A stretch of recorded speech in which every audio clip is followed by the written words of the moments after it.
Hello students, welcome to Classfix Academy. Classfix Academy ফলৰ পৰা আপোনাক সকলোকে স্বাগতম জনাইছো। Honorable Supreme Court of India ফলৰ পৰা এটা ইম্পৰ্টেন্ট জাজমেন্ট আহিছে যেটো আপোনালোকৰ SC, ST আৰু OBC ৰিলেটেড হয়। অৰ্থাৎ ৰিক্ৰুটমেন্ট প্ৰসেছত যি ST, SC, OBC ৰিজাৰ্ভেশন থাকে সেই ৰিজাৰ্ভেশন ৰিলেটেড এটা ইম্পৰ্টেন্ট জাজমেন্ট আহিছে আৰু সেই জাজমেন্টটো পোৱাৰ পিছৰে পৰা ক্যান্ডিডেট সকলে আমাক কোৱেশ্চন কৰি আছে যে স্যাৰ এতিয়াৰ পৰা SC, ST আৰু OBC ৰিজাৰ্ভেশন নাথাকিব নেকি বা SC, ST, OBC ৰিজাৰ্ভেশন উঠি গল নেকি sir ADRE 2.0 SC, ST, OBC reservation উঠি যাব নেকি কাট অফ কমিব নেকি বা কাট অফ বেছি হ'ব নেকি বা আপকামিং যিবিলাক ভ্যাকেন্সি আহিব লগা আছে যেনেকৈ ADRE 3.0 ভ্যাকেন্সি আহিব APSC ৰ ভ্যাকেন্সি আহিব DME ৰ ভ্যাকেন্সি আহিব DHS ৰ ভ্যাকেন্সি আহিব আসাম পুলিচৰ ভ্যাকেন্সি আহিব তাতে SC, ST, OBC ৰিজাৰ্ভেশন নাথাকিব নেকি সো এনেকৈ কোৱেশ্চন আমাক সুধিছে ক্যান্ডিডেট সকলে সো তেওঁলোকৰ প্ৰশ্নৰ উত্তৰত আজিৰ এই ভিডিওটো প্ৰস্তুত কৰিছো যত মই ক্যান্ডিডেট সকলক ডিটেইলছত বুজাই দিম যে বেসিক্যালি সুপ্ৰিম কোৰ্ট অফ ইণ্ডিয়াৰ ফালৰ পৰা জাজমেন্টটো কি আহিছে সেই জাজমেন্টৰ ৰিয়েল অৰ্থটো কি মানে আসল অৰ্থটো কি আৰু এক্সাম ৰিক্ৰুটমেন্ট প্ৰসেছত তাৰে ইম্প্যাক্টটো কি হ'ব আৰু SC, ST, OBC ৰিজাৰ্ভেশন থাকিবনে নাথাকে তাৰ ডিটেইলছ মই বুজাই দিম সো ডেফিনেটলি ভিডিওটো বহুত বেছি ইম্পৰ্টেন্ট হ'ব ভিডিওটো প্ৰথমৰ পৰা শেষলৈকে চাই থাকিব তাৰ লগতে যদি কোনো ক্যান্ডিডেট ADRE 3.0 ৰ কাৰণে আসাম পুলিচৰ কাৰণে DME ৰ কাৰণে প্ৰিপাৰেচন চলাইছে তেতিয়া হলে আমাৰ ক্লাছফিক্স একাডেমি মোবাইল এপ্লিকেশনটো ইনষ্টল কৰি লব তাতে আমাৰ বেচেছবোৰ চলি আছে সো খুব ধুনিয়াকৈ আপোনালোকে প্ৰিপাৰেচন চলাব পাৰিব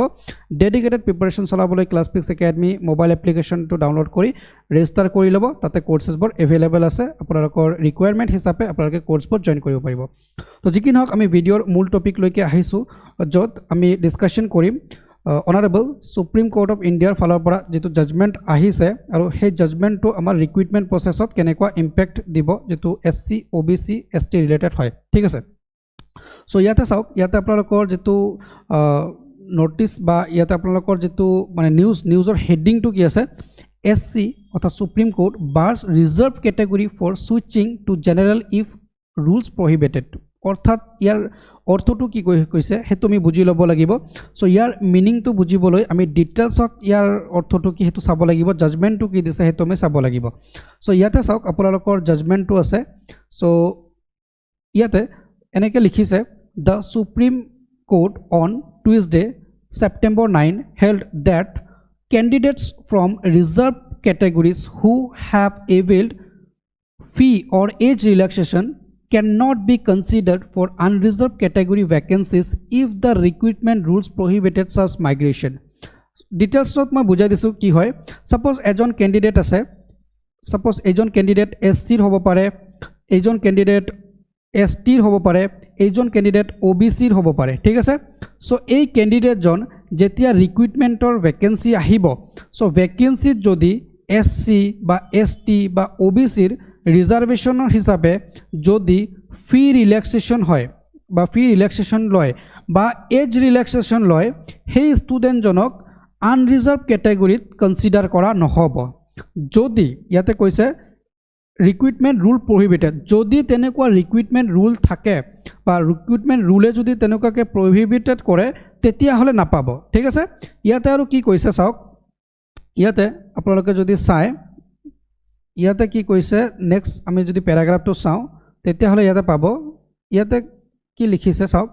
however if the recruitment guidelines specifically bar such migration then those candidates shall not be considered under unreserved quota so ইয়াতে কৈছে যদি ৰিক্ৰুটমেন্ট যেটো মানে কমিশন হ'ব বা ৰিক্ৰুটমেন্ট বোৰ্ড হ'ব সেই ৰিক্ৰুটমেন্ট বোৰ্ডে যদি তেনেকুৱা কোনো ধৰণৰ বাৰ বা ৰেষ্ট্ৰিকশন ইম্পোজ কৰে তেতিয়াহে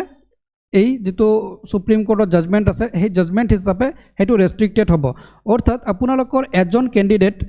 ক্যান্ডিডেট যদি SC হয় বা ST হয় বা OBC হয় আৰু সেই ক্যান্ডিডেটজন যদি আনৰিজাৰ্ভতকে বেছি মাৰ্ক পায় মানে আনৰিজাৰ্ভৰ লাষ্ট ক্যান্ডিডেটতকে বেছি মাৰ্ক পায় তথাপি সেই ক্যান্ডিডেটজন আনৰিজাৰ্ভতে সুইচ হ'ব বা মাইগ্ৰেশন হ'ব কিন্তু যদি ইয়াতে আপোনালোকৰ তেনেকুৱা প্ৰহিবিশন থাকে যে নহয় যিজন ক্যান্ডিডেট SC, ST বা OBC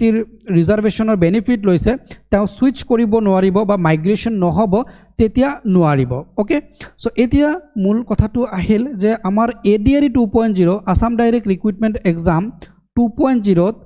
আমাৰ ইয়াৰ ইম্পেক্টটো কি হ'ব চাওক ADAD 2.0 ষ্টেট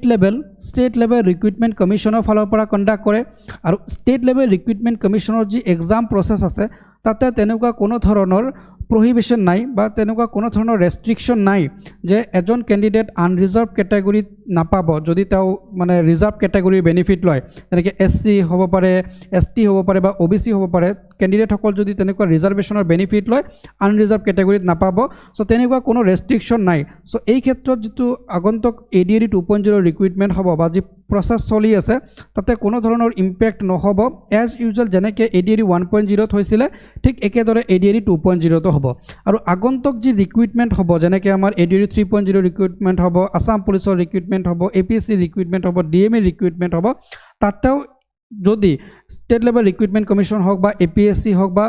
কনসাৰ্ন অথৰিটিয়ে যদি তেনেকুৱা এক্সাম ৰেষ্ট্ৰিকশনছ মানে নিদিয়ে তেতিয়া হলে ইয়াৰ কোনো ইম্প্যাক্ট নহব এজ ইউজুয়াল যেনেকৈ হৈ আছিল তেনেকৈ হ'ব বহুত ক্যান্ডিডেটে হয়তো এনেকুৱা ভাবিছিলে যে SC ST OBC ৰিজাৰ্ভেশন উঠি যাব সো তেনেকুৱা নহয় SC ST OBC ৰিজাৰ্ভেশনটো থাকিব কিন্তু যদি এক্সাম প্ৰসেছত হেতু প্ৰহিবিটেড কৰি দিয়া হয় সুইচিং টু বা মাইগ্ৰেশনটো তেতিয়া হলে হেতু ৰেস্ট্ৰিক্টেড হ'ব এতিয়াৰ পৰা ঠিক আছে সো ST SC বা OBC ৰিজাৰ্ভেশনৰ ক্ষেত্ৰত আপোনালোকৰ মতামত কি যে SC ST OBC ৰিজাৰ্ভেশনটো থাকিব লাগে না থাকিব নালাগে ইয়াৰ ওপৰত আপোনালোকে কেনেকৈ ভাবে নিশ্চয় কমেন্ট সেকশনত জনাব আৰু ভিডিওটো ম্যাক্সিমাম এসপিৰেন্টছ লৈকে শেয়াৰ কৰি দিব যাতে তেওঁলোকৰ ডাউট ক্লিয়াৰ হৈ যায় আৰু যদি ভিডিওটোৰ পৰা আপোনালোকে কিবা জানিব পাৰিছে বুজিব পাৰিছে ডাউট আপোনালোকৰ ক্লিয়াৰ হৈছে ভিডিওটো লাইক কৰিব আৰু চেনেলটো সাবস্ক্ৰাইব কৰি বেল আইকন প্ৰেছ কৰি ৰাখিব নেক্সট ভিডিও বা নেক্সট আপডেটবোৰ পাবলৈ আৰু যদি অলৰেডি সাবস্ক্ৰাইব কৰিছে তাৰ বাবে অসংখ্য ধন্যবাদ নেক্সট ভিডিওত লগ পাম বাই বাই টেক কেয়াৰ